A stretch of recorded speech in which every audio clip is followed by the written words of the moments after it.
വിശുദ്ധ മർക്കോസിൻ്റെ സുവിശേഷം 8-ാം അധ്യായം 34 മുതൽ 38 വരെയുള്ള തിരുവചനങ്ങൾ.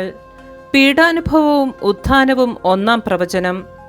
അവൻ ശിഷ്യന്മാരോടൊപ്പം ജനക്കൂട്ടത്തെയും തൻ്റെ അടുത്തേക്ക് വിളിച്ചു വരുത്തി അവരോട് പറഞ്ഞു, ആരെങ്കിലും എന്നെ അനുഗമിക്കാൻ ആഗ്രഹിക്കുന്നെങ്കിൽ അവൻ തന്നെ പരിത്യജിച്ച് തൻ്റെ കുരിശുമെടുത്ത് എന്നെ അനുഗമിക്കട്ടെ. സ്വന്തം ജീവൻ രക്ഷിക്കാൻ ആഗ്രഹിക്കുന്നവൻ അത് നഷ്ടപ്പെടുത്തും.